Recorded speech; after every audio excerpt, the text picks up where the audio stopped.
pouces. Alors, je vous parle en direct depuis chez moi. Je suis très contente de vous retrouver, même si je ne vous vois pas. Je voulais vous prévenir que vu mon setup, je ne vais pas entendre vos retours et je ne vois pas vos messages parce que je filme avec mon portable et j'ai pas de moyen de vous lire en fait. J'essaye de regarder sur mon retour, mais c'est un peu compliqué. Ouais, non, je ne vais pas réussir à vous lire, mais n'hésitez pas à laisser des messages pour la prochaine vidéo, pour changer de setup après, etc. Voilà, je voulais aussi vous dire, n'hésitez pas à nous dire comment vous allez avec ce déconfinement et aussi à nous faire parvenir vos besoins. N'hésitez pas, soit en MP, soit en message au petit nez, appelez-nous. Nous, on a repris du service et on essaye de trouver comment adapter nos activités et nos services à vos besoins réels. Donc voilà, dites-nous. Voilà, donc nous allons pouvoir commencer l'atelier. Il est l'heure. C'est parti. J'ai une belle boîte, une belle maison pour ceux qui la connaissent déjà, dans laquelle j'ai plein de surprises pour vous. L'atelier peut commencer.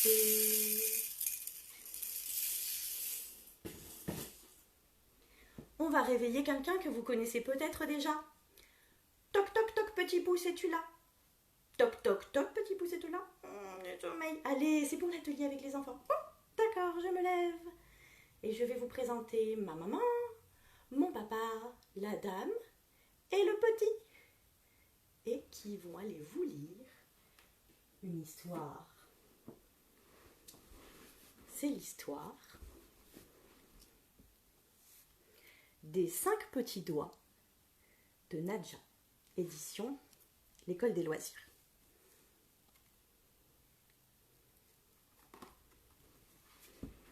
J'espère que vous voyez tous bien, quitte à ce qu'on me voit un peu moins. Voilà, je crois que là vous voyez bien.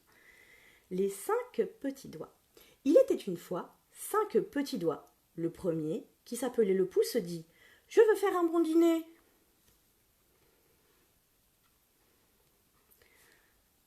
Le deuxième, l'index, dit « Moi, je ferai les courses pour le dîner ».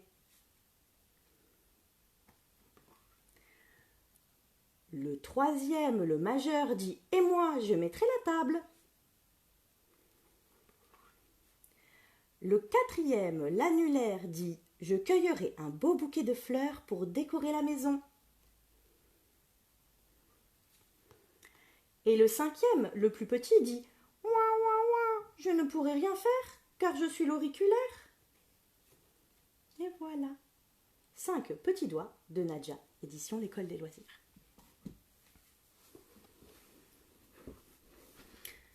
Mes petits pouces, te revoilà? Tu as une histoire pour nous aujourd'hui? Oui, la balade en forêt. Oh, faisons une belle balade en forêt avec Petit Pouce. Un jour, Petit Pouce mit ses baskets et sa casquette pour aller se balader en forêt. Il marche dans les feuilles, elles font du bruit. Il se cache sous un gros tas de feuilles. Mais où es-tu passé, Petit Pouce? Je ne te vois pas. Ici? Non. Peut-être là? Non plus. Les enfants, vous le voyez?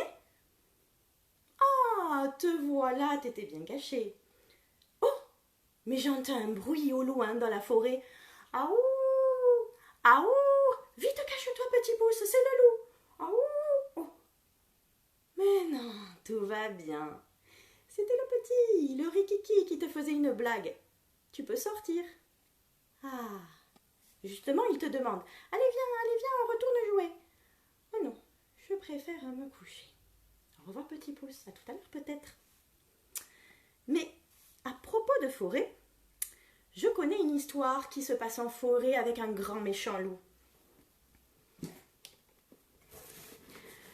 Je vais vous raconter l'histoire des 3 petits cochons. Il était une fois 3 petits cochons.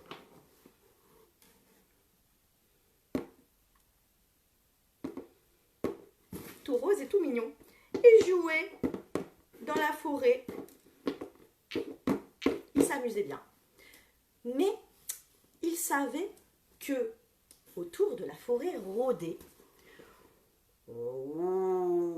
un grand méchant loup.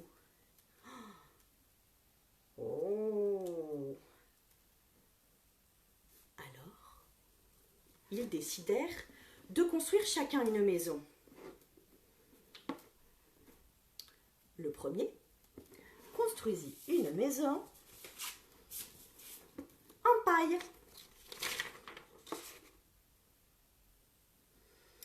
Quand le grand méchant loup arriva, il dit « Sors de là, petit cochon, je sais que tu es là, sinon je soufflerai très fort et ta maison s'envolera. » « Non, dit le petit cochon, je ne sortirai pas. » Alors le grand méchant loup souffla,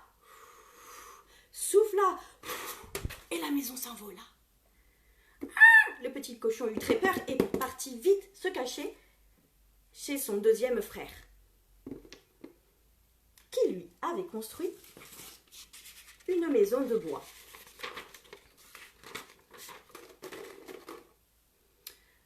Quand le grand méchant loup arriva, il dit « Petit cochon, je sais que vous êtes là. Sortez d'ici ou je soufflerai très fort et votre maison s'envolera. » « Non, nous ne sortirons pas. » Alors le grand méchant loup souffla, et la maison s'envola. Ils avaient très peur et ils coururent vite se réfugier vers leur troisième frère, petit cochon, dans sa maison de briques.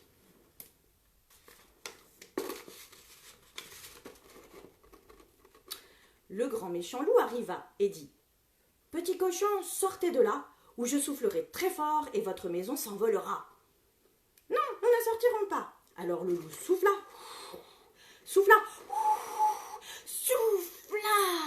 de ses pleins poumons. Mais la maison ne bougea pas. Le loup furieux essayait de trouver un autre moyen de rentrer dans la maison.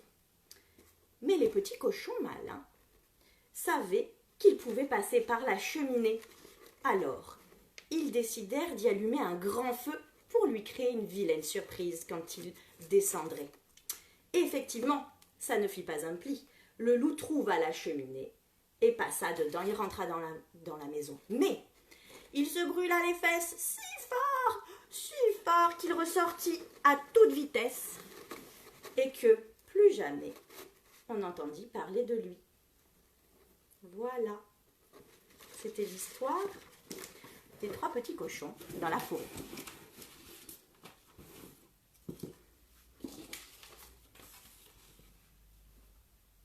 Et maintenant que la forêt est débarrassée de ce vilain méchant loup, j'ai peut-être d'autres animaux qui vont revenir.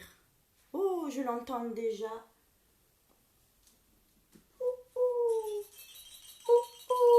Fais le hibou. Oh, mais je connais une chanson sur le hibou. Vous la chantez avec moi?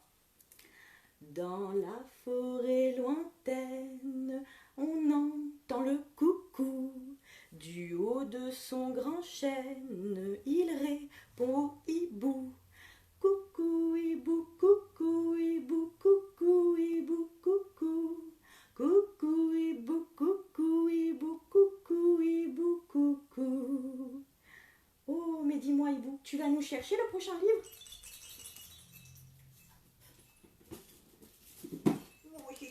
C'est lourd.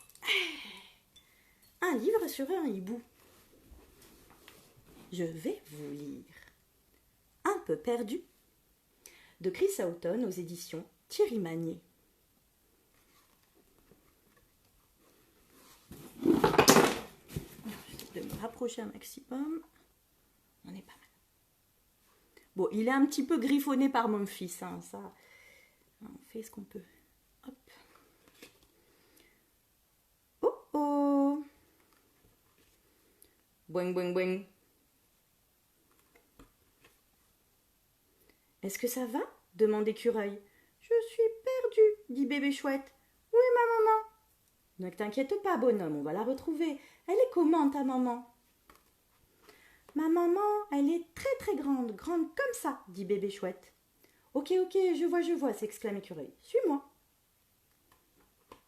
La voilà, Elle est là ta maman. Non, non, dit bébé chouette, ce n'est pas ma maman. Ma maman, elle a des oreilles pointues, pointues comme ça. Ok, ok, je vois, s'exclame Écureuil. Suis-moi. La voilà, elle est là ta maman. Non, non, dit bébé chouette, ce n'est pas ma maman. Ma maman, elle a des yeux immenses, immenses comme ça. Ok, ok, je vois, s'exclame Écureuil. Suis-moi. La voilà, elle est là ta maman. Non, dit bébé chouette, ce n'est toujours pas ma maman. Attendez une seconde, dit Grenouille, je la connais ta maman. Suis-moi, elle te cherche partout. Est-ce que c'est elle, ta maman? Oui, la voilà, elle est là ma maman. Oh, merci beaucoup, dit maman chouette. Voulez-vous monter dans notre nid manger quelques biscuits? Volontiers, répond Écureuil. Nous raffolons des biscuits.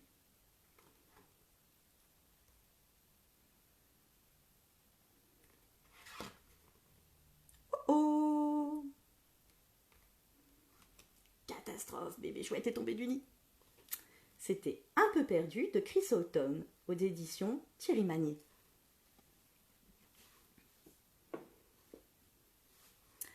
Mais à propos d'oiseaux, peut-être que Hibou n'est pas venu tout seul. Je connais une chanson d'oiseaux que ceux qui sont là le mardi, le mercredi avec moi connaissent tous. Vous la reconnaissez? 5 dans le nid. Avec moi? Ils étaient 5 dans le nid et le petit dit: mais poussez-vous, et l'un d'eux tomba du nid. Pof.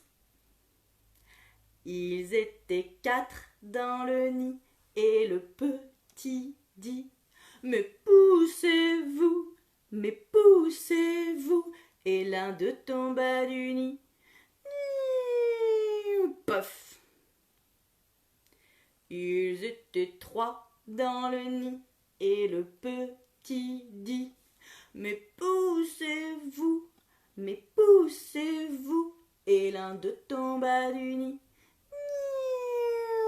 Pof. Ils étaient 2 dans le nid et le petit dit: mais pousse-toi, et l'un d'eux tomba du nid.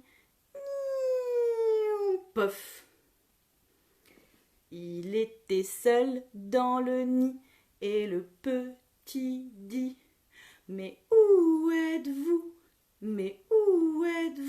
remontez tous dans le nid. Et voilà.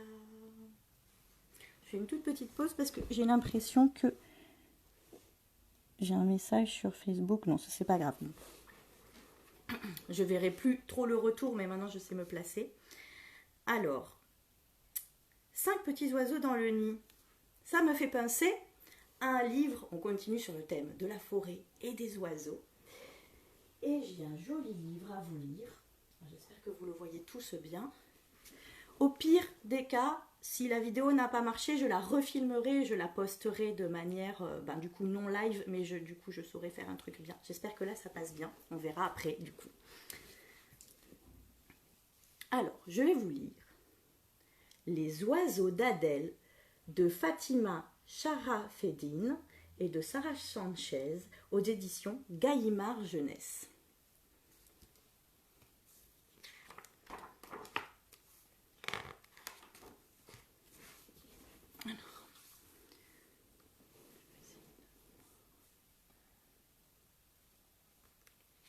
Je vais me reculer plus du coup, parce que comme je vois très mal mon retour, étant donné que le livre, il est où?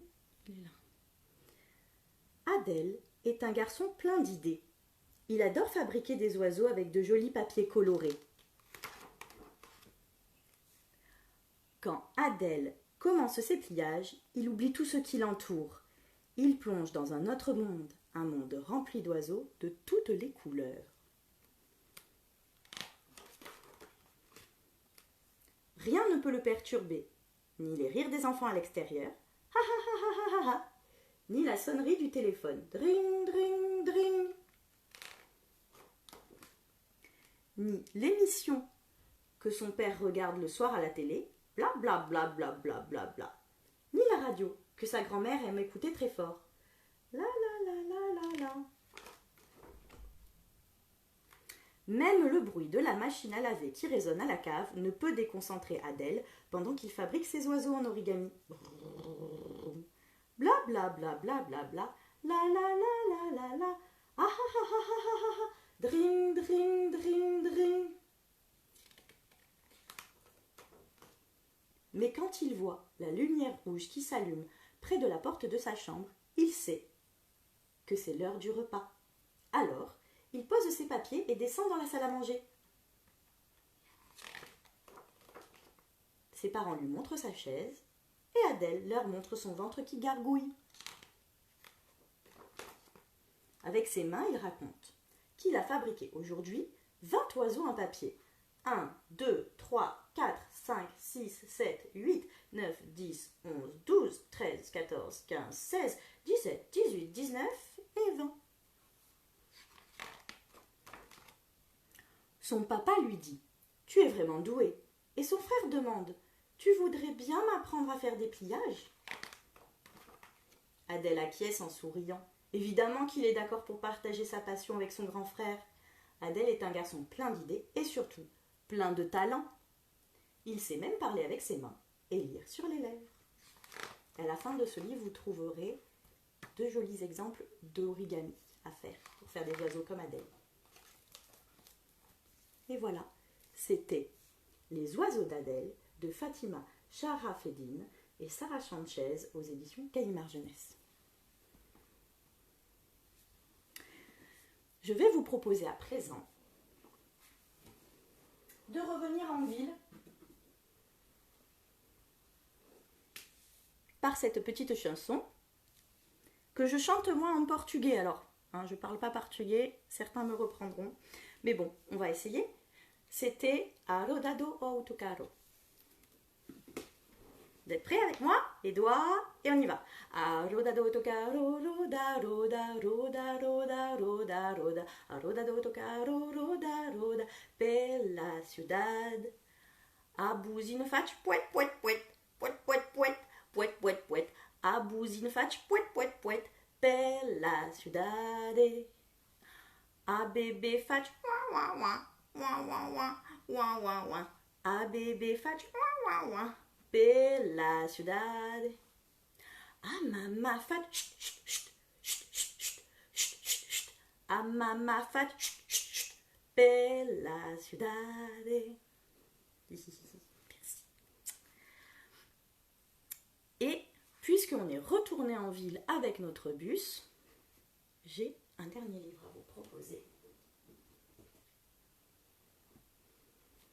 Mon fils, il l'adore celui-là. Ah. Voici Tous sur le chantier. Alors, volontairement, je me place un peu plus loin parce qu'étant donné que je ne vois même plus mon retour, là, avec le message que j'ai sur mon téléphone, dans le doute, je me mets là. Tous sur le chantier de Tomoko Omura aux éditions École des loisirs. Oui, il est crayonné également, mais bon, il adore tellement, j'avais envie de vous le partager. Tous sur le chantier. Aujourd'hui, Monsieur Souris, le chef de chantier, prévient les engins. La mission s'annonce particulièrement difficile. Respectez bien les consignes de sécurité. Ne t'inquiète pas, dit la pelleteuse, nous avons l'habitude. Vroom, vroom, les véhicules mettent leur moteur en marche, tous sur le chantier. Il grimpe à la queue leu-leu. Attention, le sol est glissant, avertit Monsieur Souris. Arrivés sur place, ils se mettent immédiatement au travail. À toi la foreuse. C'est parti, répond-elle en perçant le sol de toutes ses forces. Taca taca taca taca ta. Stop, crie Monsieur Souris. Maintenant, à toi la pelleteuse. Tout de suite, la pelleteuse se met à creuser dans le sol. Scrouch, scrouch, scrouch. Bientôt, il y a un grand trou. À présent, j'ai besoin du camion benne.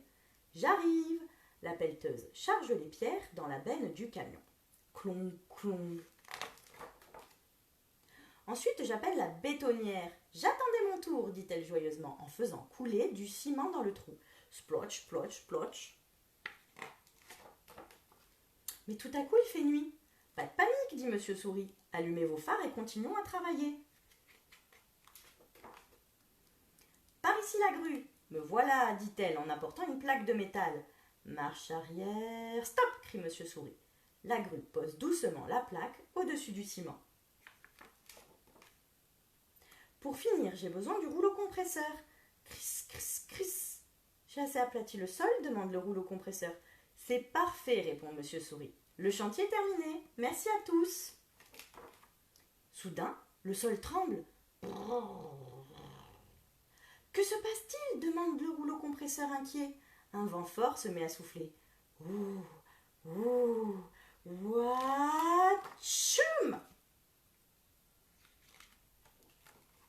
Désolé si je vous ai fait peur, dit l'hippopotame. Grâce à vous, ma carie est soignée et je n'ai plus mal aux dents. Merci infiniment. De rien, n'hésite pas à nous rappeler en cas de problème, dit Monsieur Souris, le chef de cet incroyable chantier.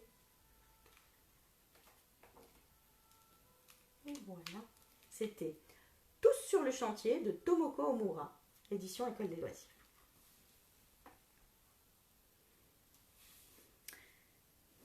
Eh bien, il va être l'heure de se dire au revoir après cette jolie balade en forêt, ce retour en ville.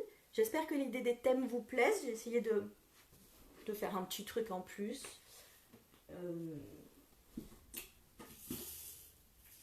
Nous allons donc pouvoir nous quitter avec notre bâton de pluie. J'espère que ça vous a plu. Bonne journée. Et l'atelier est terminé.